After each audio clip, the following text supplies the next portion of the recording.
indivisible, with liberty and justice for all. Okay, item C, introductions, proclamations, presentations, and recognitions. Yeah, thank you, Madam President. We have several things. I'm going to start out with two resolutions recognizing two of our personnel for their years of service. So I'm going to read the resolution for each of them, and they were not able to make it tonight, so I'm going to stay right here and read them directly for the minutes. A resolution of the Governing Board of the Carpinteria-Summerland Fire Protection District commending and thanking firefighter Logan Foster for 10 years of service. Whereas Logan was first employed with the fire district as a firefighter on November 3rd, 2014, and whereas Logan has now completed 10 years of service to the community. Now therefore be it resolved that the Carpinteria-Summerland Fire Protection District Board of Directors commends and thanks firefighter Logan Foster for his 10 years of service to the district on this date, March 5, 2025. We will make sure he receives this resolution and his 10-year pin. We will make sure that gets to him. Thank you. Second one, resolution of the Governing Board of Carpinteria-Summerland Fire Protection District commending and thanking Battalion Chief Noah Tunney for 10 years of service to the district. Whereas Noah was first employed with the fire district as a firefighter on November 3rd, 2014, and promoted to fire captain on January 5th, 2017, and was promoted to battalion chief on March 24th, 2022. And whereas Noah has now completed 10 years of service to the community, now therefore be it resolved that the Carpinteria-Summerland Fire Protection District Board of Directors commends and thanks Battalion Chief Noah Tunney for his 10 years of service to the district. Adopted this day, March 5th, 2025.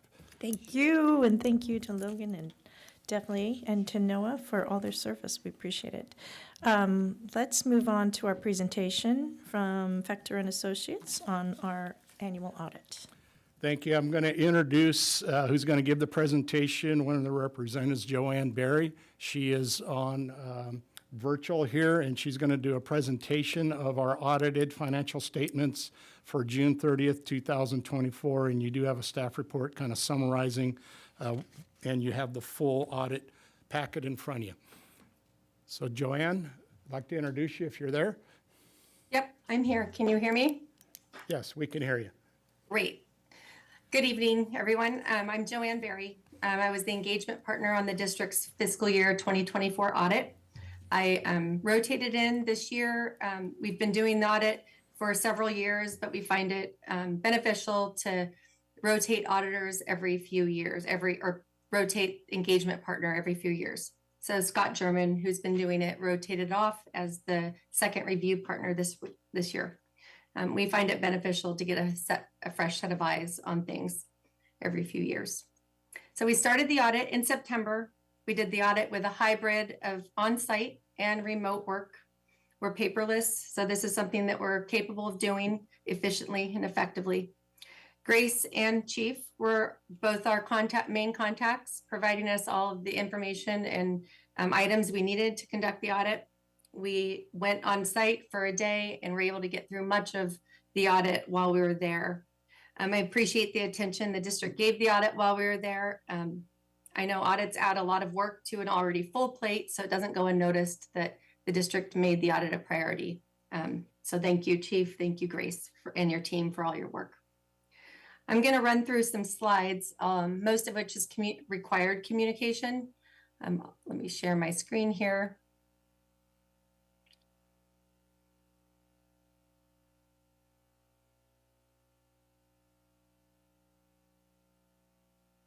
Can you all see? Yes, we could see it. Great. So we're required by our professional standards to communicate our mutual responsibilities, the scope, timing, and then our observations that arise from the audit.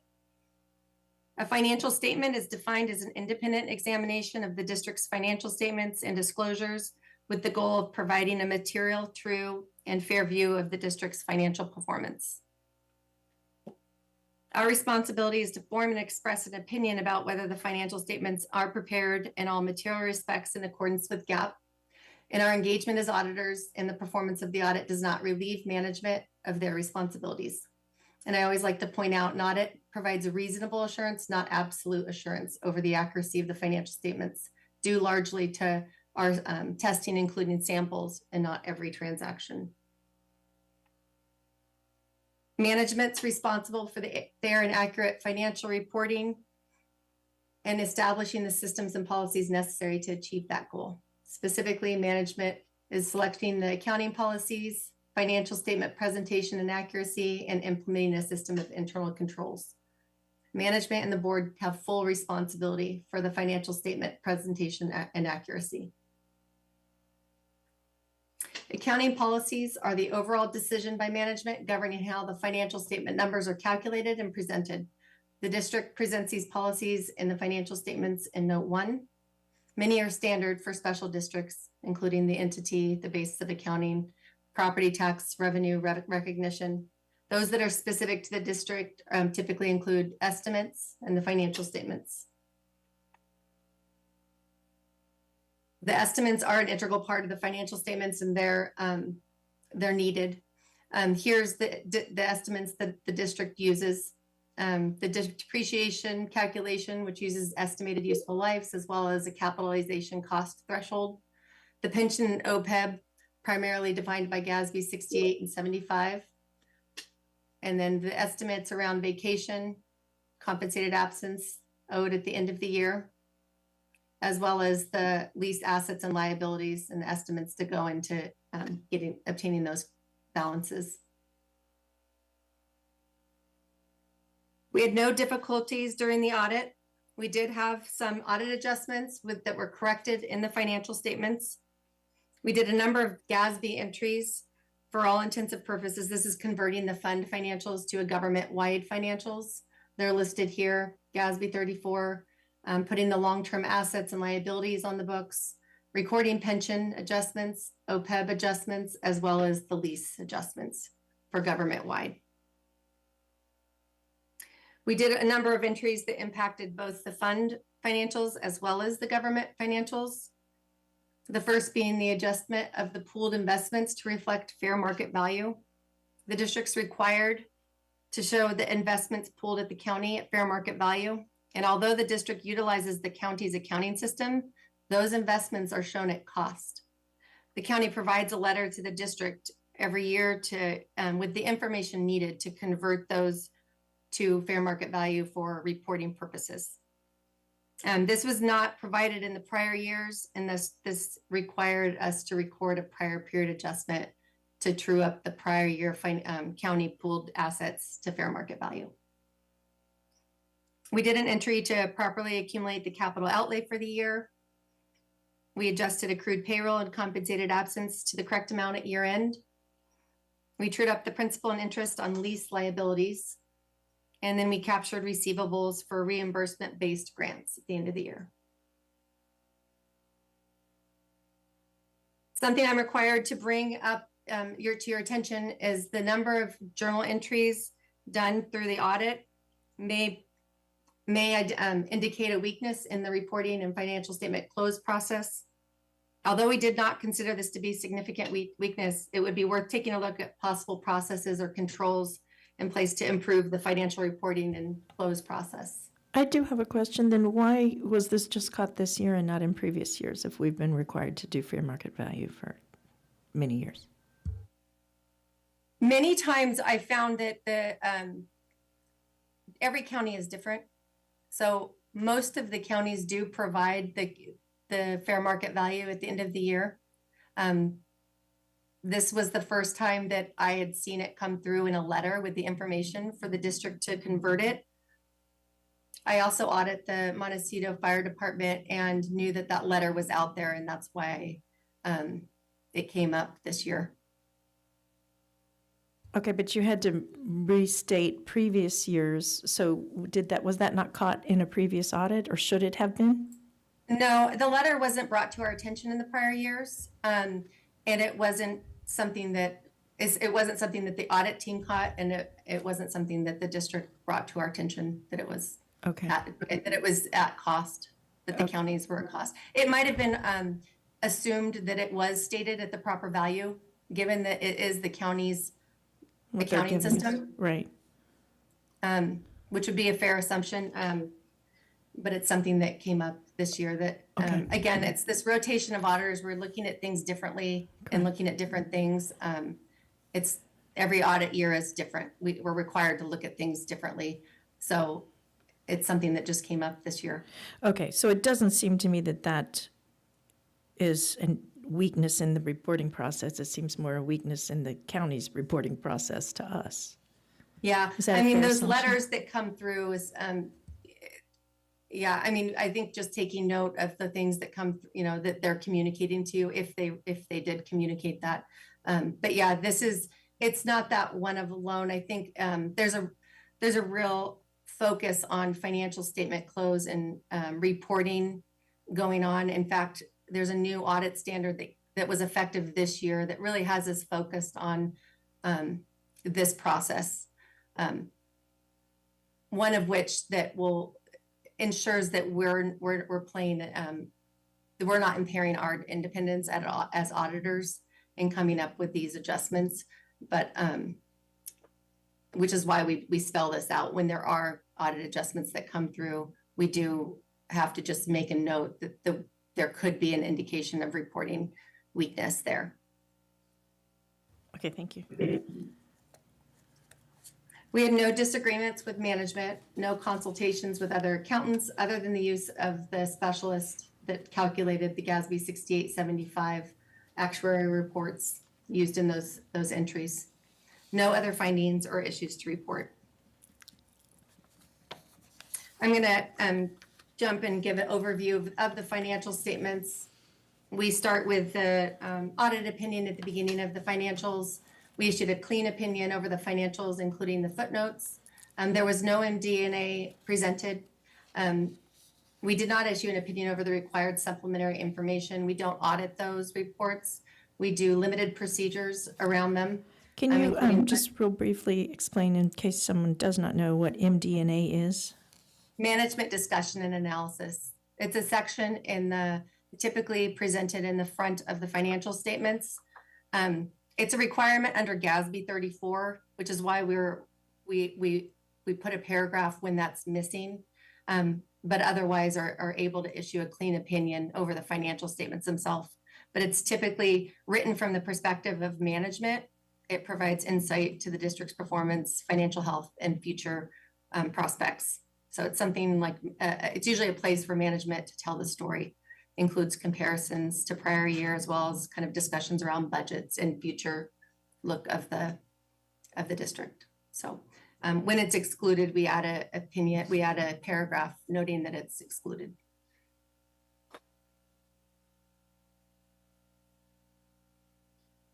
Next, we issue two sets of financial statements. The first being the government-wide financial statement, most similar to a for-profit set of financial statements, disclosing both the long-term and short-term assets and liabilities. The second set is the fund financials. These exclude those long-term assets and liabilities, and thus any changes in those long-term assets and liabilities would run through these fund financials as current year activity. And this is a thought to align more with a district's budgeting. The financial statements present a reconciliation between these two sets of financial statements. This being the first, the fund balance, reconciling with adding those assets, adding those liabilities to get to the net position in the government-wide financial statements, and the large part being that pension liability and the inflows and outflows.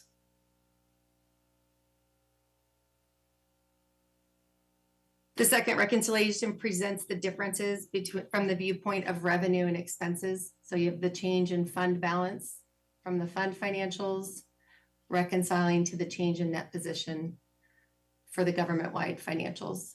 So all of those long-term asset liability activities running through there. And again, this is presented in the financial statements as well. The notes to the financials, again, are those policies adopted by management, as well as further explanations and details around certain balances.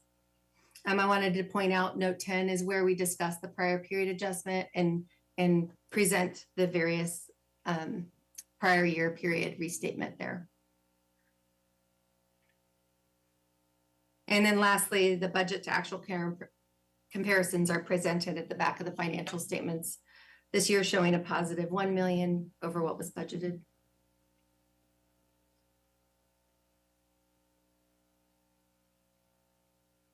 We did perform a review of the internal controls as well as some policy and procedural compliance testing. We noted good controls, noting segregation of duties and controls within the district and county's disbursement approval process there.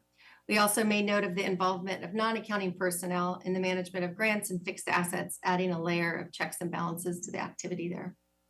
Lastly, the board involvement and oversight is an important control, especially as it monitors the financial activity and the budget of the district.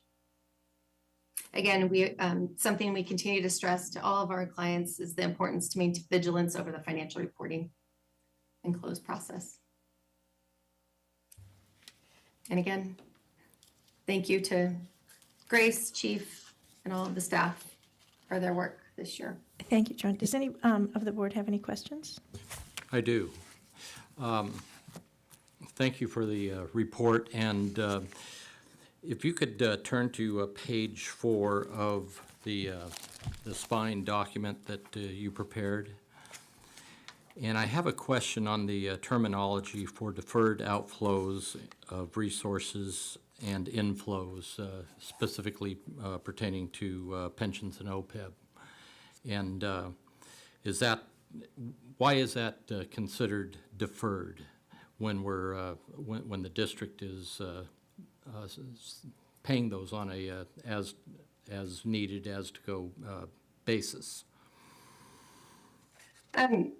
The pension and the OPEB are defined by GASB 68 and 75, and those allow the valuation to be done a year prior to the year end. So by the time that the year end comes around, there's certainties that have occurred in that period of time. Those are considered the deferred outflows and inflows. For instance, like the deferred outflows, it can be considered somewhat of like a prepaid expenditure. So money that's gone out the door that hasn't been expended yet. For example, you have, after that valuations, there are payments made. Those are included there.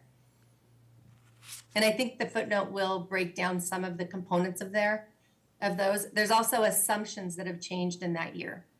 And that's changing the valuation, and that's where those are running through. Deferred inflows, again, it can be considered somewhat like a deferred revenue. So investment earnings on the pension that haven't been run through the revenue section. So it's a lot of the assumptions that have changed in that year time frame as well. I think there's a small component of when the plan's developed that's amortized over over a period of time. So that also will be running through those deferred inflows and outflows. Yeah, I get that. Answer your question? I guess it did. It's more of a terminology thing than anything else. I understand. I understand the explanation, but I'm just not sure why it's considered deferred, because we're paying it on a monthly basis. Yeah, I think it all comes down to that year. The valuation is done the year prior. Okay. Okay. Excuse me. I got a couple more tabs here.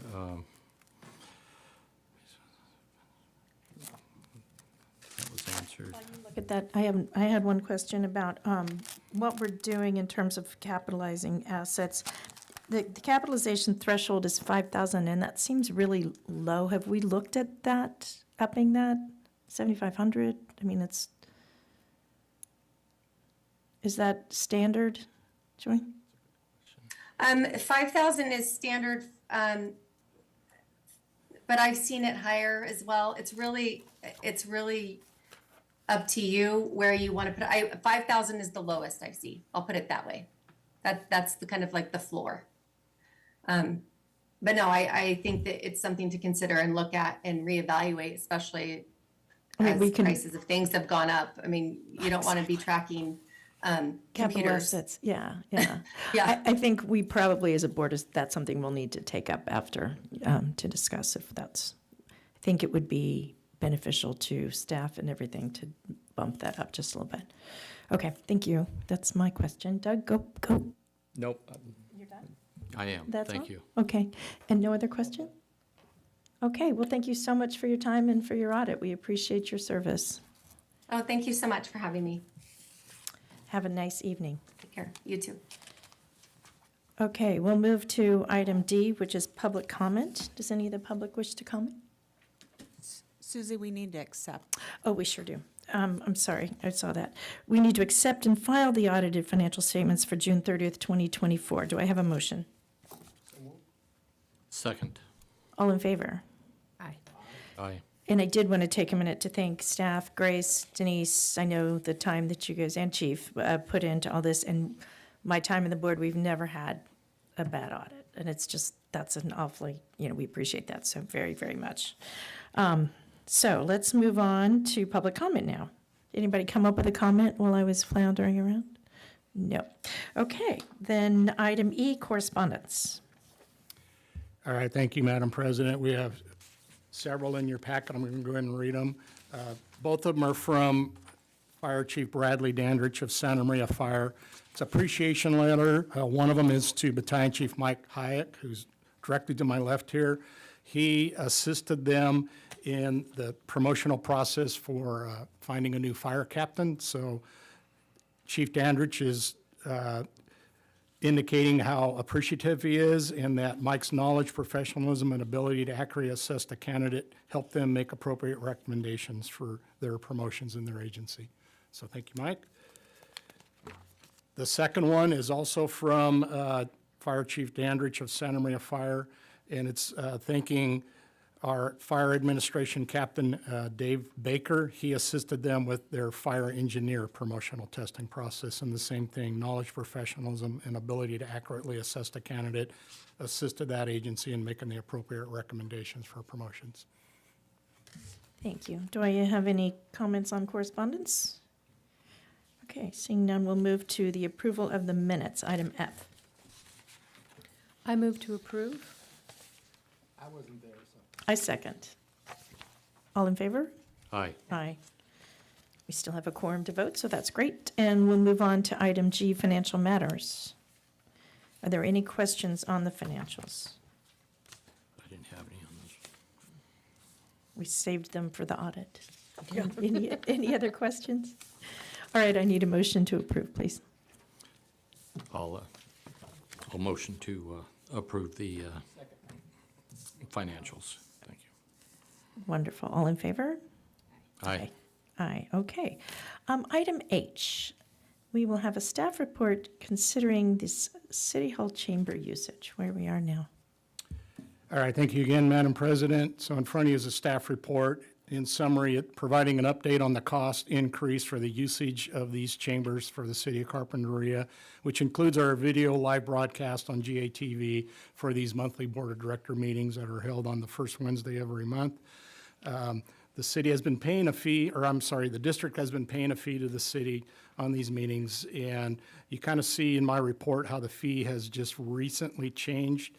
It's gone from a pretty small fee, and it has increased by 411% to, it's going to be a yearly fee of $2,775, and when it was generally about $675. So it's increased significantly.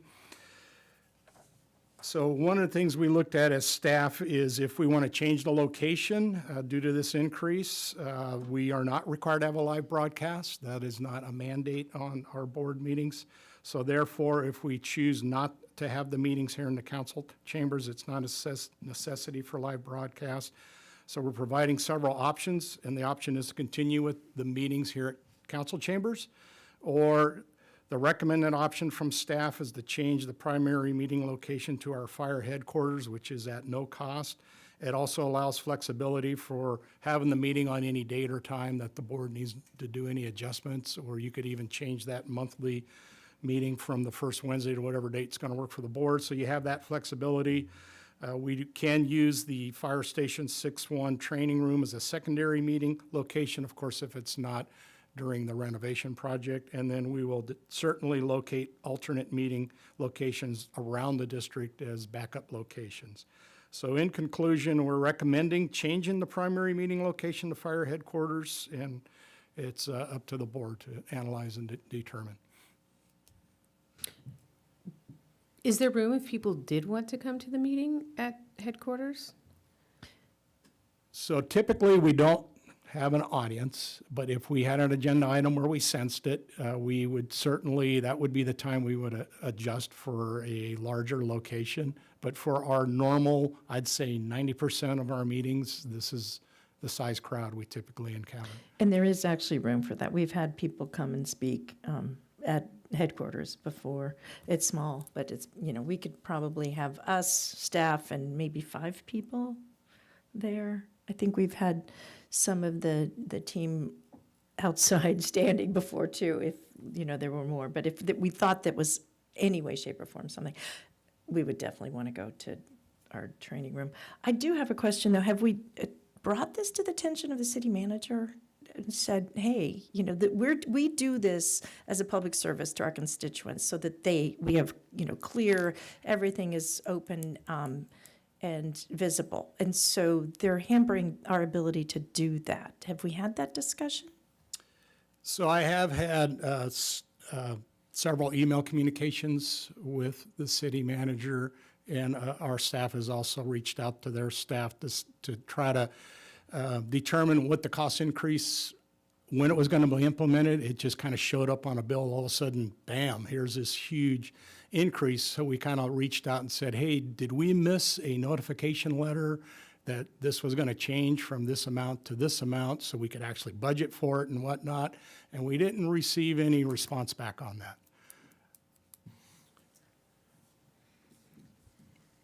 that. Is there any way to find out if anybody is watching the recordings? Like, is there any data on that? I actually looked at some of the old YouTubes, and maybe 7 people or something. It was just it's next to nothing. Fortunately, there's not a whole lot of interest, which means that there's not a whole lot of controversy with could be a this good thing. organization. So one of the recommendations I would make if we move the location is we do use the recording sometimes if we want to go back and see how a statement was made for the minutes. I was talking to Grace about other facilities. I go to meetings, they put what is called an owl in the middle of the meeting room, and it follows and tracks who's ever speaking with the video and the audio, and we could record that onto probably a computer in the room, and then we would actually have a recording for our own internal use. And then if we Or a do- Zoom recording of the Exactly. meeting. So there's a way to And we record the could meeting. put it on our own website and post it that way in case anyone has interest. So that's not, Those are options available to us. But I think going towards the recording the meeting, if we move it from this location, is something we would want to do, just so we have that data for looking back on. final question. Have we asked them, is the cost increase related to the video and having their people here opening the door and monitoring the monitors, or is it just the building being open itself? So I was told 2 parts. It's an increase in the GATV cost. I don't know if I have the acronym right. And then the staff time for setup and closing of the facility, having somebody on staff here trying to initiate a cost for that. Okay, well, what does everyone feel? I'm good with moving it to headquarters, knowing that we have a backup with the training room. I've been to fire district meetings in both of those places, and it seemed to work out well for the interest in the situation that we're in. And if we can save the taxpayers a few dollars, I think that's a wise thing. I do think it's important to have some sort of a recording system. I know that even before I came on, I was told to go back and look at, some meetings and stuff. So I think historically, I think it's important to have some sort of recording, but it sounds like you've got that covered, which makes me feel better. And so I would be okay with that. I too would agree with the previous 2 speakers. The one thing I looked at in the future is what I concerned about. I think there'll be several meetings about, public meetings that may raise controversy about the relocation of Station 2. So we may have to, but I think we shouldn't put the cart before the horse. Well, I think that we need to make sure and leave open with the city that if we ever feel that we need a larger space, we'd want to rent it on a case-by-case basis. That would be important. But I think also that any size our training room would be able to That would- handle anything. Yeah. Okay. Yeah, the other option that I think one of my staff members brought up is we might even be able to hold it down on the engine room floor, which the public may actually like that, and set up chairs and whatnot down there.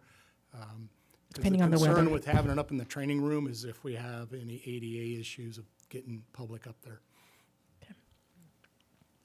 Okay. Any other comment? No, does this need to be made in form of a motion? Then I would move that we start beginning next month, going to our own headquarters facility. I just have one more quick question. Is headquarters ADA? Mm-hmm. Great. Just making Yes. sure. And so I will second the motion so we can have further discussion if anyone has further discussion. No. Seeing none, I'll call for vote. All in favor? Aye. I Aye. We'll miss these chairs where my feet dangle. Yeah, well, we couldn't the afford the microphone. space to bring chairs like this in, so. Okay, thank you. Thank you for your research, everyone. And we'll move on to item I, the administrative report. Okay, thank you again. I'll go ahead and give my report from the fire chief. Starting with mutual aid, there was no activity during this last month, except we did have a storm potential up staff of Engine 662, which is our patrol with 2 personnel on February 13th. Fortunately, there was no activity that happened that day, but we were prepared on that day because we had a storm coming through, and I think all the other jurisdictions in our area were also bringing on extra staffing for that particular storm. The facility projects, I'll start with the Station 62 Joint Station Project. Today, we had a Joint Station Location Committee meeting, and there will be an update on the project will be presented to both boards. It'll be presented March 17th with the Montecito Board, and at our next board meeting, April 2nd with this board for update on that project. The Station 62 Caltrans lot expansion, there has been no changes, still waiting on the title resolution who actually owns the one corner of that lot. We're looking to expand through Caltrans. We're still waiting on determination of the ownership of that title. The Station 63 temporary station, I had a meeting on January 10th with Southern Cal Edison rep for their property in the 3500 block of Villarreal. It's a 10-acre property. Discussion that they are thinking about selling that, and I asked if you're going to sell it, please consider us. We're interested, probably not in 10 acres. If you are interested in selling, a smaller portion, then please contact us. Hadn't heard from them, so I did send a follow-up email 2 days ago to their contact. Haven't received a response back on what their determination is. I'm hoping it comes back positive and it gives us some options that I can present to the board. What parcel? I'm sorry, I didn't understand it first. So it's in the 3500 block of Villarreal. It's about, I'd call it a block, maybe 2 from our Curtin Central property. Across the road or going? But why are we looking at that? I'm confused. Because I mean, I want us to move forward on the property that we do own. I don't care to buy more right now if we don't need to. I think it's for the options. If we can capture the acreage that would fit the long-term plan of not just a station, but a station, a headquarters facility, and a training tower. I call it a complex. And then that property we own now can be incorporated to be one of those components of it. I think it's just something to look at the long-term vision for the district. The next step, if we're going back to building on our half-acre lot, the report given from our planning consultant was a significant number. My goal is to go to Santa Barbara County Planning with our fire marshal who has expertise in this category to see firsthand if we present a manufactured structure on our current half-acre lot. I call it a temporary station, but temporary means 90 days, so it's not really temporary. But it would just be a station to put there till we get past the joint station hurdle, and then we can move into a full build of a central station. So I want to meet with county planning and find out, is this high number that was discovered by our planning consultant, is that a true number, or is there ways we can make it adjust or work or not? So I do want to have that meeting with them and see what our options are. And then last but not least, contingency. If none of that works out, then maybe research some lease options in the central area that would give us some thoughts for getting a unit in that middle area if we can't build the structure temporary or not right away. Long ago, everything's long ago, we did look at that office building as there was restroom facility and rooms and, part of the meeting room and all that, to rent part of that. I don't know if that's still empty, but it perhaps is. Yeah, well, there's been a lot of talk looking at all these options, because what I envision is when we get, say we get a new Station 6-2 built, and that maybe will be 5 years before its doors are open, folks are moving in. Now we're ready to move to the next phase of, okay, what are we gonna do for a permanent central station? That's the 5 to maybe 8-10 year window. So if we build something temporary in the millions of dollars, then I don't know what it's going to do towards building a full station. So I'd rather see something that's just going to get us to that point and maybe start thinking about the full station in that middle area. Well, we just need a temporary presence. We need to get our response times. Trying to get some kind of keeping up. options for that temporary. Yeah. So, okay. All right, moving on, the Station 61 upstairs renovation.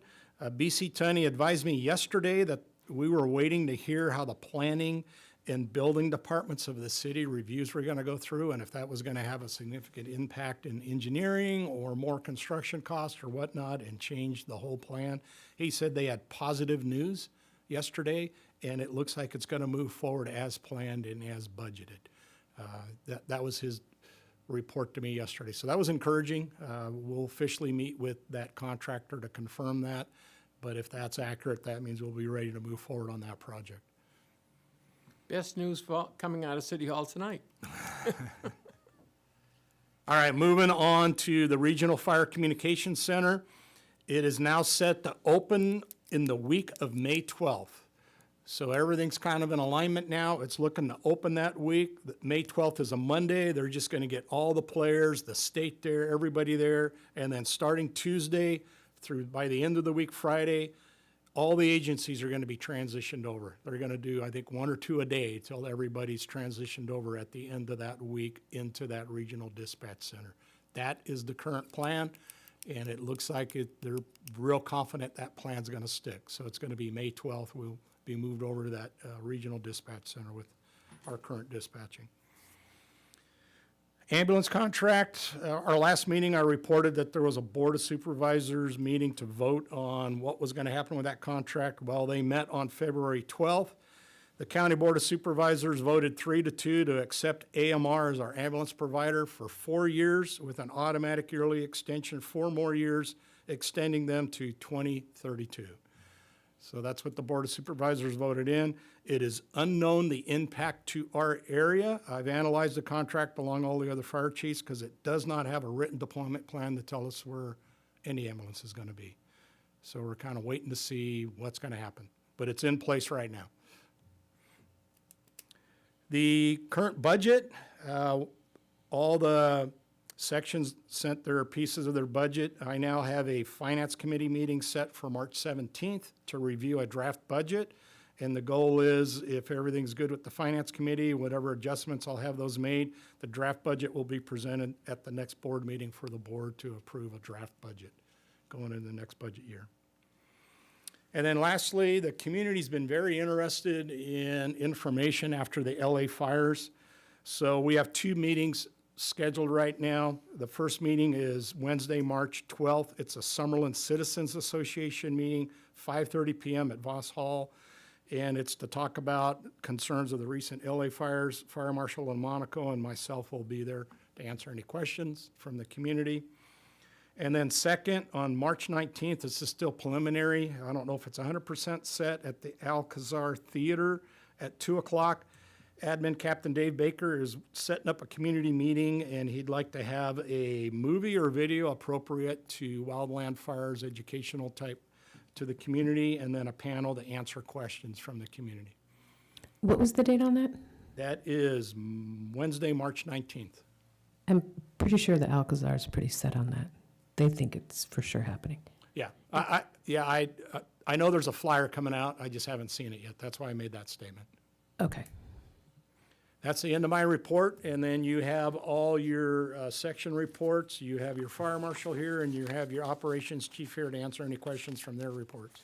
I do have a question about the finance committee meeting. Am I on that committee? I thought, and I don't have that on my calendar. Yes, it should be Susie and Doug. Is it on our calendar? Did we doodle that one already? Oh, okay, I just didn't get the final result. So what was the final result? The 17th. At what time? I could look it up. I think it was, Because it would have to be afternoon for me on that. Okay, I gave it a thumbs up. I just haven't gotten the response it's back. from 1 to 2. Perfect, okay, thank you. Okay, so that gets us through the administrative report. Thank you very much, Chief. And on to board communications. Do we have board communications this evening? I've got a couple of comments, Madam President. First, congrats to Noah and Logan on their 10-year tenure. Second, sort of on the heels of what the chief reported about the 911 center, the other day I had to activate 911 for a medical emergency for my neighbor. And first and foremost, the crews from the fire district got there really quick. Excellent job as always. But what I wanted to comment on was when you call from a cell phone, it goes to, I believe, the CHP dispatch center. They pick up, and they picked up right away. But I'll tell you, the transfer from the CHP to the actual dispatch center that is currently being used, the phone rang for the better part of a full minute, which was really unnerving. And I don't know if that's just part of the mechanics of the system, or they were very busy. I have no idea, but my hope is, and my assumption is that type of delay will be eliminated or mitigated significantly with their new dispatch center. So let me comment on that. So the PSAP, which is where the 911 calls go to, it's still going to go to the sheriff. Unless it's a cell phone, it goes to CHP, who now sends it to sheriff. The sheriff still has to filter what direction that goes. It's not going to ring the regional fire dispatch center because 911 isn't going to know if it's a law enforcement issue, fire issue, ambulance issue. So the current PSAP is the sheriff dispatch center. So they're going to be the first people picking up the phone. As soon as they recognize it's a medical, fire, rescue, traffic accident, they immediately forward that to the regional dispatch center. Right. Okay. And then lastly, I had the opportunity to attend the Disco Inferno fundraiser that it's the Firefighters Foundation for the Carp guys. And that was a lot of fun, and it looked like it was a great success. So congratulations to them on their efforts. That's it. Any other board? No? No comments?